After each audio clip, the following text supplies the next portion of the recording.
মন্দারমণিতে। আর আমার তো এখানে বেশি ভালো লাগতেছে গো।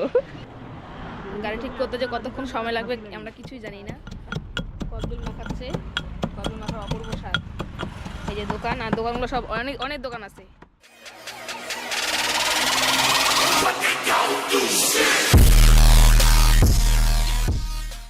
তো এই যে রেডি হচ্ছে তোমার দাদা ভাই, আজকে একদম টাটা বাই বাই। এখন যাবো নদিয়াতে, কলকাতাতে যাবো। কলকাতা বিরিয়ানিটা হবে খাওয়ার জন্য নাচতেছি আমি অনেকদিন ধরে। তোমার দাদা ভাই না আমি। তো ওখান থেকে খাওয়া দাওয়া করে দুপুরে তারপর নদিয়াতে চলে যাব। চেক আউট করে যাচ্ছি রুম থেকে। এখন বাজে ঘড়িতে 7:30। এখান থেকে ডাইরেক্ট কলকাতা যাবো, তারপরে কিছু খোলে তাড়াতাড়ি আসবে তারপরে তো আসলে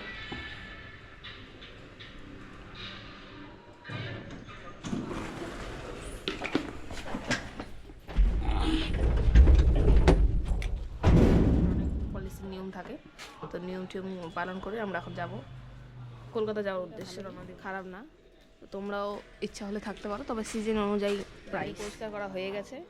এখন রওনা দিব। আর এখান থেকে আমরা ডাইরেক্ট চলে যাবো দাদাবতী বিরিয়ানি, কলকাতা ব্যারাকপুরে। এখান থেকে এখনও 195 কিলোমিটার দেখাচ্ছে গুগল ম্যাপ। 4.5 ঘন্টা দেখাচ্ছে, জানি না কতক্ষণ লাগবে। তো চলো ওখানে গিয়ে তোমাদেরকে দেখাচ্ছি দাদাবতী বিরিয়ানি কীরকম কী আছে না আছে সব। সত্যি বলবা? হ্যাঁ, সব রিভিউ সত্যি রিভিউ। এটা হলো মনে হয় ওপেনিং নাকি, মানে দীঘা ঢুকার না গো? দীঘার গেট, এটা দীঘার গেট। ওপরে বিশ্ব বাংলা রেসে দেওয়া আছে। ওয়াও, দারুণ।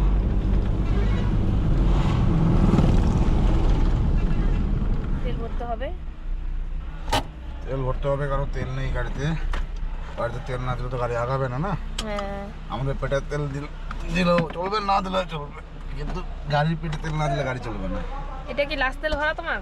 দেখা যাক। নাকি আরেকবার? 2200 টাকা। এখানে বেশি নাকি? 2200 টাকা তেল ভরে নিলাম। মোটামুটি আমার 21 লিটার তেল চলে গেছে। তো 20 টাকা হয়ে গেছে, দেখতে পাচ্ছ। এখন আমরা এখান থেকে বেরোচ্ছি আবার। চলো।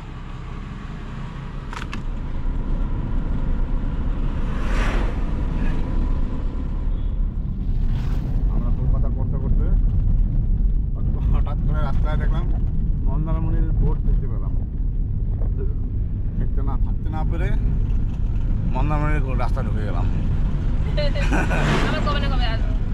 রাস্তা মেন রোড থেকে 10 কিলোমিটার দেখাচ্ছিল। ঢুকে যাই, কবে না কবে আসবো আবার, একবার দেখেই যাই। এই জন্য ঢুকে গেলাম। চলো ভিতরে গিয়ে তোমাদেরকে দেখাচ্ছি মন্দারমণিটা। ফাইনালি কিন্তু আমরা মন্দারমণি ঢুকে গিয়েছি। আর এখানে বললো গাড়িটা পার্কিং করতে ভালো করে, তো পার্কিং করলো। পার্কিং করার পর আমরা বেরোবো। আমরা নেমে পড়েছি মন্দারমণিতে, এখন যাব, মানে চলে আসছি মন্দারমণিতে। তো এই জায়গাটা দেখার খুব ইচ্ছা ছিল, আমার হাজব্যান্ডের জন্য সম্ভব হলো। বোটটা না থাকলে আসতাম না, ভাগ্যিস বোটটা ছিল যাওয়ার পথে, তার জন্য চলে আসলাম।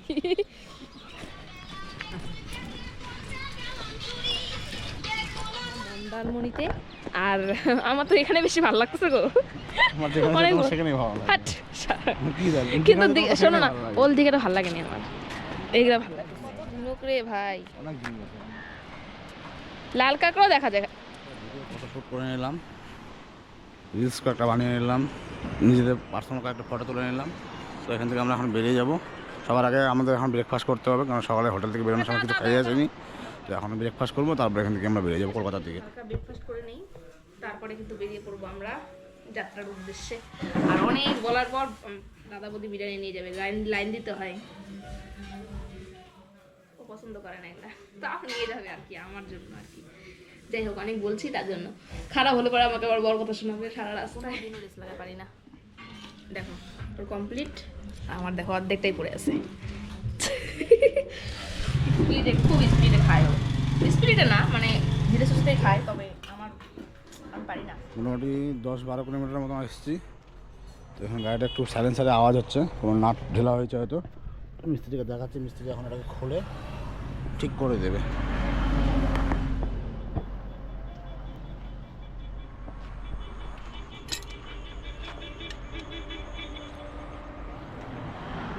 করতে যে কতক্ষণ সময় লাগবে আমরা কিছুই জানি না।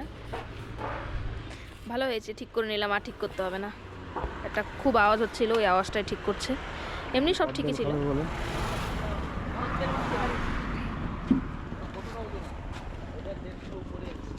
কি হবে তুমি কেন? আমি কদবেল, আমার ফেভারিট কদবেল। তুমি? ঝাল ঝাল দেবো না নরমাল? আমাকে মিষ্টি লাগবে, কিন্তু কদবেলটা মিষ্টি তো। ঠিক আছে, দেখবো কতটা ভালো হয় বানায়। ওই যে কেমন ওটা হয়ে গেছে। এটা ভালো। কদবেল মাখাচ্ছে, কদবেল মাখার অপূর্ব স্বাদ। এই যে দোকান, আর দোকানগুলো সব অনেক অনেক দোকান আছে, মাখারই শুধু দোকান এখানটায় 10-12 5-6টা তো মাখারই দোকান। আর ইনি তো বেশি মাখা টাকা খেতে পছন্দ করে না। পেঁপে আছে, কামরাঙ্গা আছে, দারুণ।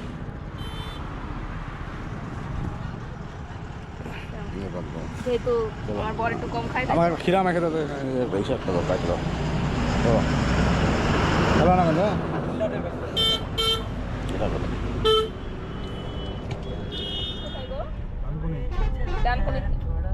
ডানকুনিতে, কলকাতা একটু পরে ঢুকবো। আর রাস্তায় কি জ্যাম, মানে রাস্তায় প্রচন্ড পরিমাণে জ্যাম। ঠিক আছে, অনেক জ্যাম।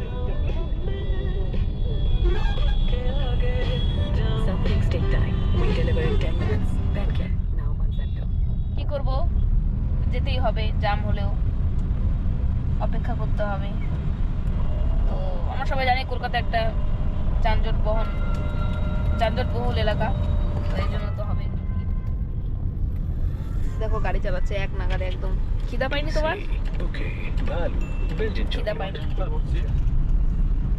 আর এখান থেকে 10-15 কিলোমিটার আছে। পুরো দিকে যাচ্ছি দাদাভাই বিরিয়ানি খাওয়ার জন্য। আর এটা হলো বিবেকানন্দ সেতু। এই দেখো কত সুন্দরভাবে সাজানো। যাওয়ার দিনও দেখেছিলাম, লাইটিং করা ছিল রাত্রেবেলা, এখন দিনের বেলা যাচ্ছি। আসছে রাত্রেবেলা লাইটিং দেখলে অনেকটা সুন্দর লাগে আরো। ফাইনালি আমরা ব্যারাকপুরের কাছাকাছি একটু পরে ঢুকে যাব। আর আমার বরের মনে বলতেছে যে শিলিগুড়ির মতনই, মানে কলকাতা আসছি যে আমার কোনো ফিলিংই হচ্ছে না যে কলকাতাতে আছি, আমার তো শিলিগুড়িতেই গাড়ি চালাচ্ছি। শিলিগুড়ির মতনই তো। তো কি আলাদা আলাদা নাকি? শিলিগুড়ি বাসগুলো দেখা যাচ্ছে, লোকাল বাস দেখা যাচ্ছে। হ্যাঁ, কিন্তু এখন না হলুদ অতটা বেশি দেখা যাচ্ছে না। হ্যাঁ, তো দেখো জায়গা তো একই, আমাদের আমাদের ওদিকটা তো খুবই ভালো, এই দিকটাও ভালো, মানে সব জায়গায় ভালো। এখন ওর ফিলিং হচ্ছে না, সেটা আলাদা ব্যাপার, তাই না? বন্ধুরা, এখন কিন্তু বাজে 3:49। তো আমরা দুপুরের খাবারটা দাদা বৌদি বিরিয়ানিতেই, মানে পরিকল্পনা আছে দাদা বৌদি বিরিয়ানিতে খাওয়া দাওয়া করবো। তো দেখি কেমন কি হয়। আর ওখানে তো বিরিয়ানি খেতেই মানুষ যায়, তো আমরাও খাবো। আমরা তো অনেক শুনেছি খুব টেস্ট, এখন দেখি কেমন টেস্ট। ঠিক আছে, আমরা প্রথমে 1 প্লেটে নিব, পরে দেখা যাবে কি হয়। হ্যাঁ, আর গিয়ে তোমাদের সাথে সমস্ত কিছুই শেয়ার করবো যে কীরকম কি। ওখানে না বলতে পারলেও বাইরে বেরিয়ে পরে বলবো। এই যে বন্ধুরা, কলকাতার সুন্দর সুন্দর বাস, আর যা দেখলে বোঝা যায় যে হ্যাঁ আমরা কলকাতায় পৌঁছে গেছি।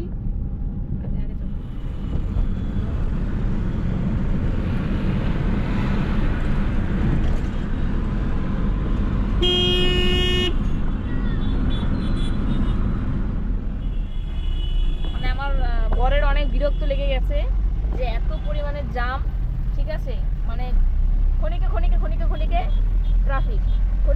ট্রাফিক, তার জন্য একটু বিরক্তকর হচ্ছে একটু। আর কি বলবো, আর খারাপ লাগছে। আমি ব্যারাকপুর পৌঁছে গেছি, সামনে ব্যারাকপুরের রেলওয়ে স্টেশন।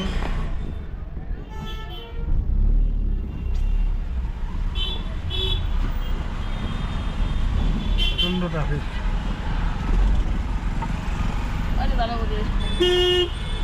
এটা যাবো না।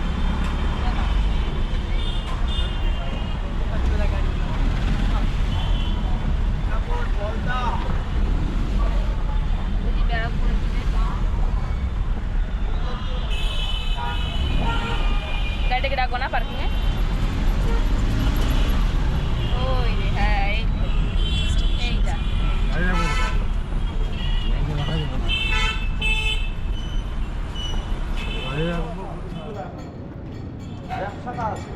এখানে আমরা গাড়িটা রাখলাম। রেখে আমরা যাচ্ছি এখন। এখানে বুঝবা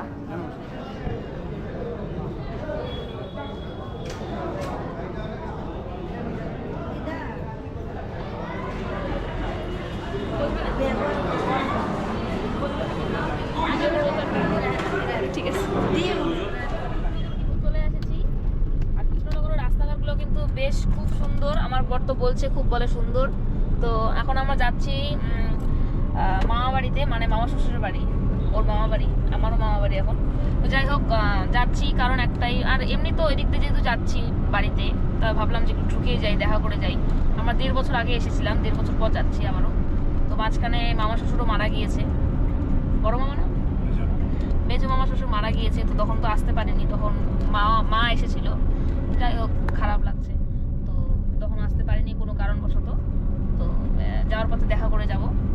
তো দেখো রাস্তাঘাট একদম পুরো কুয়াশায় আচ্ছন্ন। বলো কেমন লাগছে গো? আচ্ছা দাদা বৌদি বিরিয়ানিটা কেমন লাগলো সব শুনিনি তো আমি তোমার কাছ থেকে, বলো সত্যি কথা বলবা। বলতে গেলে 350 টাকা করে নিল বিরিয়ানিটা, মটন বিরিয়ানি। মটনের পিসটা খুব ভালো ছিল, কিন্তু বিরিয়ানিতে ওই ফিলটা ছিল না।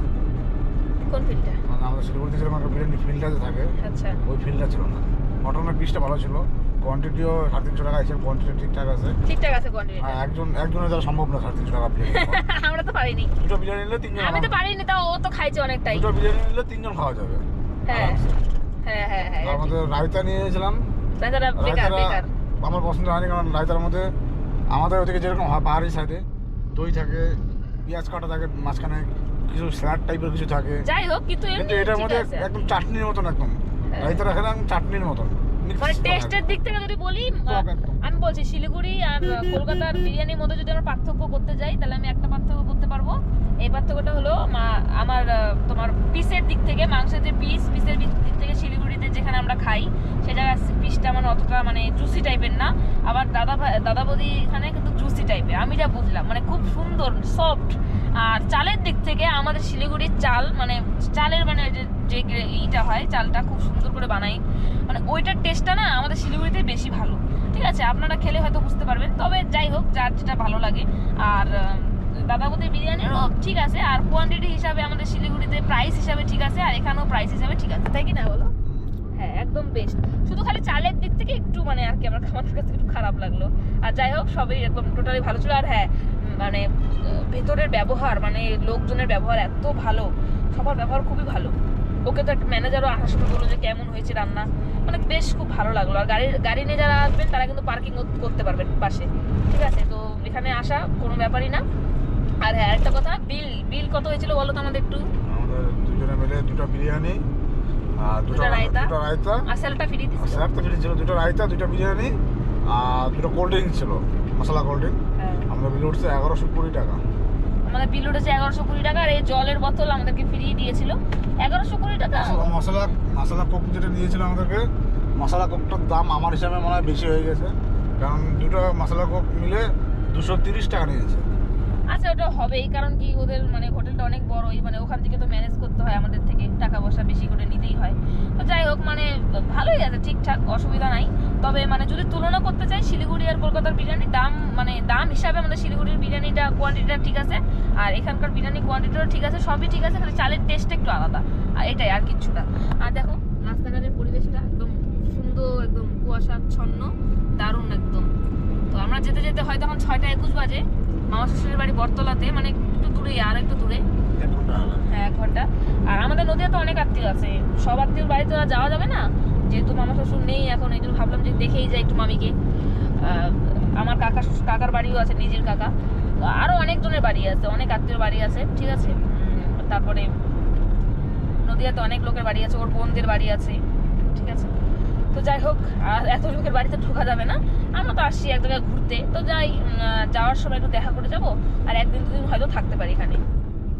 বেশ সুন্দর লাগছে। আর এখানে অনেক ক্রিয়েটারের বাড়ি আমাদের, মানে আমরা যাদের সাথে মানে কাজকর্ম করি, মানে আমাদের কাজটা সোশ্যাল মিডিয়ার কাজ, তো একসাথে সবাই মিলে মিলেমিশে থাকি, তো সমস্ত ক্রিয়েটারের বাড়ি কিন্তু নদীয়াতে, মানে বললেই যাওয়া যায়, কিন্তু না সবার বাড়িতে তো যাওয়া যায় না এখন হুট করে।